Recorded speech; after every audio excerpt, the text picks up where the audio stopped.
गया के वजीरगंज प्रखंड के घुरियामा पंचायत में करोना गांव में एक दलित युवक को धूल चटवाने के मामले में एसएसपी आदित्य कुमार ने कहा कि यह मामला प्रेम प्रसंग से जुड़ा है।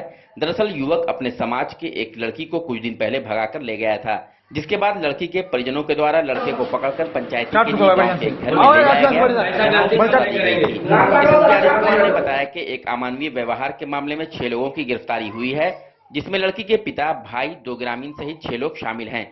जबकि जिसके यहाँ पंचायती की जा रही थी उस जगह की पहचान हो गई है, उस घर के मकान मालिक की भी पहचान हो चुकी है और उन्हें भी गिरफ्तार किया जाएगा। फिलहाल वह अभी फरार बताए जा रहे हैं। हालांकि युवक के द्वारा भी एक वीडियो वायरल किया गया था, जिसमें लड़का ने एक पूर्व मुखिया पर पंचायत चुनाव में साथ देने से इनकार किए जाने पर सजा दी जाने की बात कह रही थी। हालांकि इस बात पर एसएसपी आदित्य कुमार ने इनकार किया है। उन्होंने कहा कि इस तरह का कोई मामला नहीं है। इस मामले में गौतम कुमार, दिलीप मांझी, विठल सिंह, विजय मांझी, इंदल मांझी और लालजीत कुमार को गिरफ्तार किया गया है। कल एक वीडियो वायरल हुआ था, जो एक बहुत ही अपमानजनक घटना इसमें दिखाई गई थी कि एक लड़के को धूप चटवाई जा रही थी वीडियो में कुछ लोगों के द्वारा एक कमरे के अंदर। इस पर तुरंत कार्रवाई करते हुए एडिशनल एसपी के नेतृत्व में एक टीम बना के तुरंत भेजा गया था। वहाँ से इस बात का सत्यापन जब कराया गया तो बात ये सही निकली। मामला आया कि जो लड़का था, ये नाम नहीं बताएंगे, कि जो लड़का था वो एक लड़की को लेके भागा था। उसके बाद वो 3-4 दिन बाद जब वो वापस आ गया तो पंचायती कराने के लिए लोग उसको मुखिया के यहाँ लेके गए, जो वीडियो में भी आ रहा है, और वहीं पे जाके उसकी पंचायती के फैसले में ये जो कुकृत्य था वो किया गया। इसमें हम लोगों ने तुरंत कार्रवाई करते हुए केस नंबर 159/21 जो है वजीरगंज थाना में लॉन्च हुआ है SC/ST एक्ट की सुसंगत धाराओं के अंदर। और इसमें 6 लोग, एक विठल सिंह और धर्मेंद्र कुमार, एक गौतम कुमार, एक दिलीप मांझी, विजय मांझी, इंदल मांझी और लालजीत कुमार, इनको गांव कड़ौनाम से गिरफ्तार किया गया है और इनको फॉरवर्ड किया गया है। घटना सत्य थी। इसमें लड़की के परिवार वाला भी, दूसरा लड़की का फादर था, उसने भी इसमें शामिल था, उसको भी पकड़ के भेजा गया है, उसके भाई को भी पकड़ के भेजा गया है। गया के शेरघाटी अनुमंडल के इमामगंज प्रखंड क्षेत्र के कनौदा गांव में सोमवार की दोपहर अज्ञात कारणों से किसान वीरेंद्र प्रसाद के घर में आग लग गई, जिससे घर का सारा सामान जलकर राख हो गया। घटना के समय पूरा परिवार खेतों में मजदूरी करने गया था। सूचना पर जब तक वह घर पहुंचा तब तक सब कुछ खत्म हो चुका था। हालांकि वही घटना के आसपास के ग्रामीणों ने बाल्टी से पानी भरकर आग बुझाने की कोशिश की। तब तक घंटों प्रयास के बाद भी किसी तरह आग पर काबू पाया गया, लेकिन सारा सामान जलकर राख हो चुका था। बताया जाता है कि अगर समय रहते आग नहीं बुझाई जाती तो यह आग गांव के कई घरों को अपनी चपेट में ले लेता।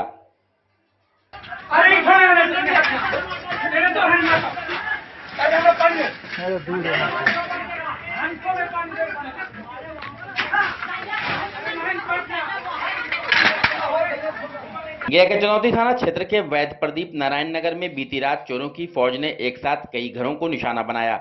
हालांकि चोरों ने लोजपा के पूर्व उपाध्यक्ष उपेंद्र कुमार के किराए के मकान में रहने वाले एक बैंक कर्मी प्रदीप कुमार के कमरे में खिड़की का ग्रिल काटकर घर में प्रवेश किया और 1.5 लाख नकद सहित लगभग 4 लाख की संपत्ति चोरी कर ली। इसके बाद चोरों की फौज ने अन्य घरों के बाहर भी चहलकदमी करते हुए दिखे।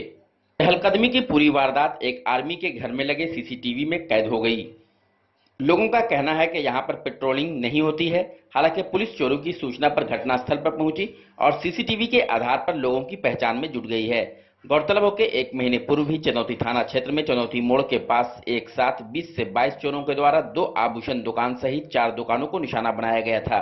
इस मामले में भी ज्यादातर लोगों की गिरफ्तारी नहीं हुई है और एक बार फिर एक साथ 18 चोरों की फौज से चहलकदमी से ग्रामीणों और मोहल्ले वासियों में काफी आक्रोश व्याप्त है।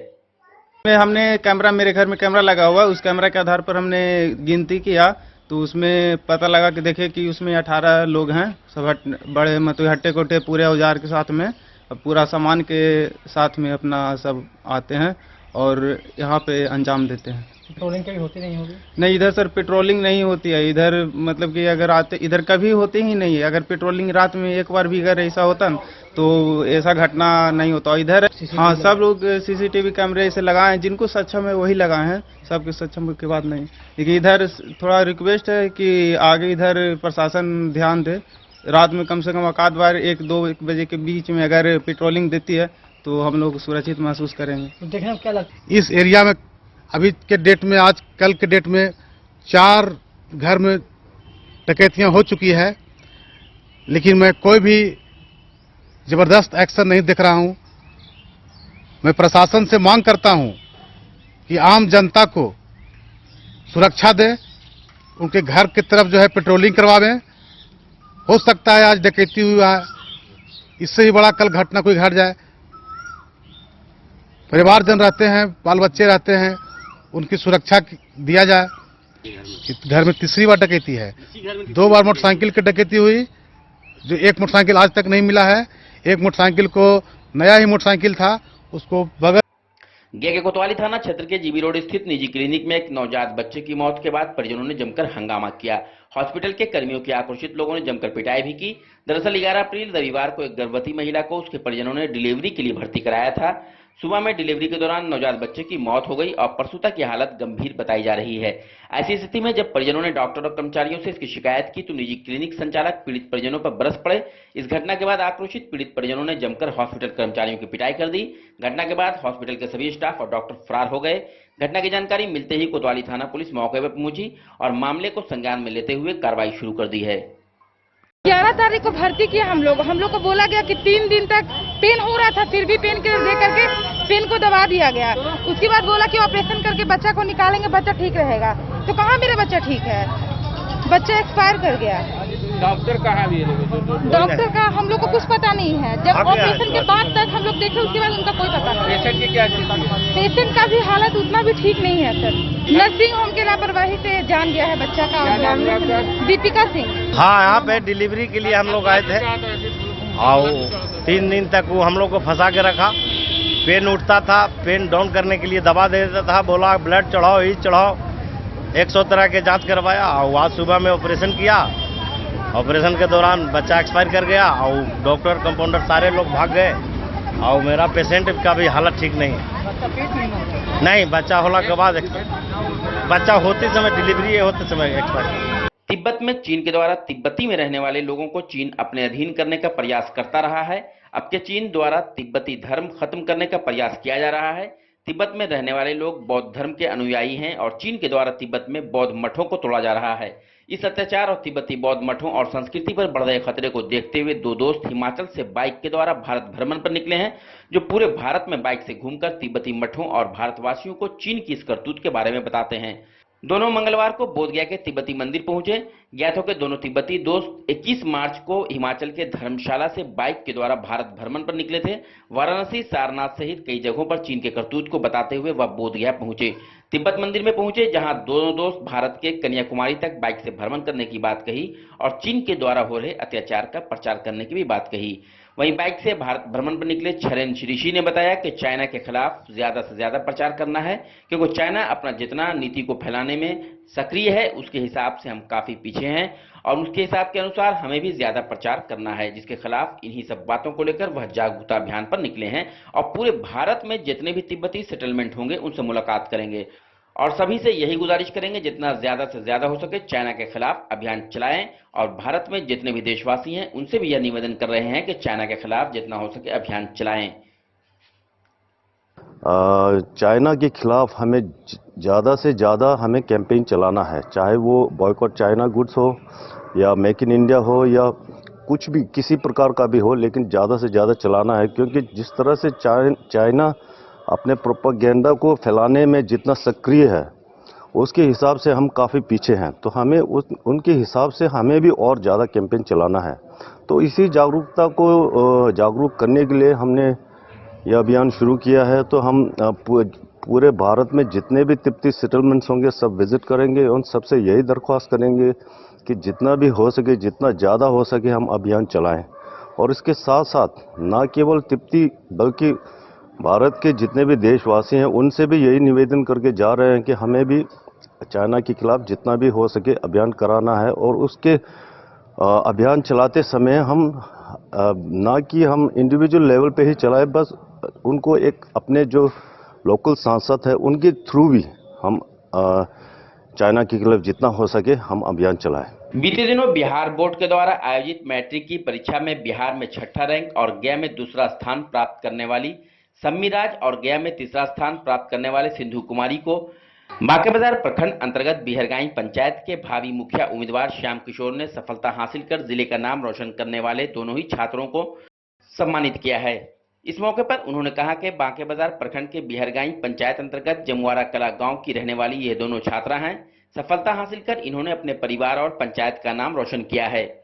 इन छात्राओं को भावी मुखिया उम्मीदवार श्याम किशोर ने बिहार में 6ठा स्थान और गया में 2रा स्थान प्राप्त करने वाली छात्रा सम्मी राज और जिले में 3रा स्थान प्राप्त करने वाली छात्रा सिंधु कुमारी को पाठ सामग्री और शील्ड प्रदान कर शुभकामनाएं एवं बधाई दी हैं।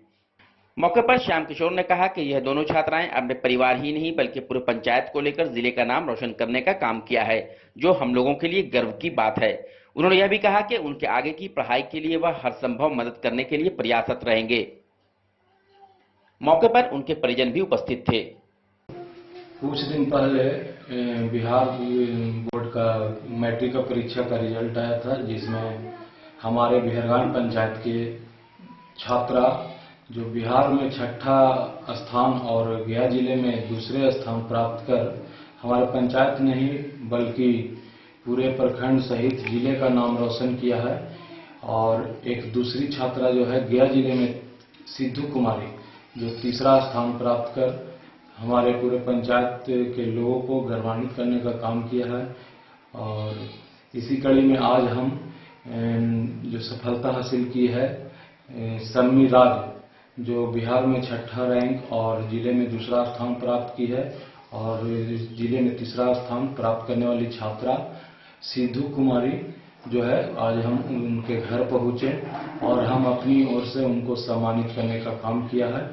हम इसलिए सम्मानित करने का काम किया है कि जो छात्रा पढ़ाई में मन लगा के पढ़ती है, हो सके कि हम लोग को इस तरह के सम्मानित करने से उनको और हौसला बढ़े, उनको परिवार वालों को हौसला बढ़े। इसलिए हम लोग सम्मानित करने के रूप में आज पाठ सामग्री उनको देकर सम्मानित किया है। और इसके साथ ही जो उनको उच्च शिक्षा देकर इस काबिल बनाया, जो ट्यूशन देकर ट्यूशन पढ़ाकर विश्वनाथ सर थे, विनीत कुमार जी जो उनके शिक्षक हैं, निखिल कुमार जी हैं, आज उनको भी हमने सम्मानित करने का काम किया है। और ताकि आगे आने वाले समय में और भी इस तरह बच्चों को वो पढ़ाकर इस काबिल बना जो आगे भी इस तरह सफलता हासिल करे बच्चों। और हमारे जो उत्तीर्ण छात्र हैं सफलता हासिल की हैं दोनों छात्राओं के साथ। और हमारे पूरे बिहरगाई पंचायत में और भी जो छात्र मैट्रिक परीक्षा। गोविंद लक्ष्मी वाटिका अजीजा प्लाजा सुरराजपुरी रोड गया का उद्घाटन गोविंद प्रसाद की पौत्री एवं नीलेश कुमार की सुपुत्री मानवी गुप्ता के करकमलों से फीता काटकर किया गया। यह रियल एस्टेट की कंपनी है जिसमें अपार्टमेंट जमीन की खरीद बिक्री का कार्य किया जाएगा। मौके पर कंपनी के तीनों डायरेक्टर गोविंद प्रसाद, इंद्रजीत सिंह उर्फ जित्ती बाबू, लक्ष्मी प्रसाद एवं कंपनी के महाप्रबंधक एहतशाम अहमद खां, दीपक आनंद उर्फ दीपू, सत्येंद्र दुबे, राजू बनवाल, परवीन शर्मा उर्फ गुड्डू एवं ब्रजेश कुमार वर्मा उर्फ छोटू एवं अन्य गणमान्य व्यक्ति उपस्थित हुए। आज क्रम है यही कि गोविंद लक्ष्मी वाटिका प्राइवेट लिमिटेड बना है।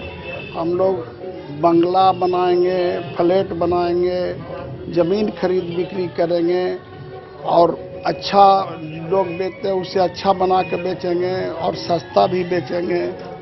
मेरा नाम गोविंद प्रसाद हुआ। पार्वती आमा हमारा है, अशोक लीलन हमारा है और पत्नी के परैया प्रखंड से चुनाव भी लड़ा रहे हैं जिला परिषद से। श्री गोविंद लक्ष्मी वाटिका प्राइवेट लिमिटेड का 13/4/2021 को माँ दुर्गा के कृपा से ये हम लोग स्थापना किए हैं। क्या यहाँ जमीन, मकान, छोटा छोटा प्लॉट, उसके बाद बड़े बड़े बिल्डिंग बना के गरीबों के लिए गया नहीं बल्कि ऑल ओवर इंडिया में हम लोग काम का अच्छा से अच्छा, सस्ता से सस्ता काम को करके लोग को, गरीब को भलाई के लिए। और इसमें से जो भी कमाई होगा, अगर हम 1 लाख कमाते हैं तो 25,000 रुपया गरीबों के लिए निकाल के हम लोग कोई संस्थान, कोई मंदिर, कोई ट्रस्टी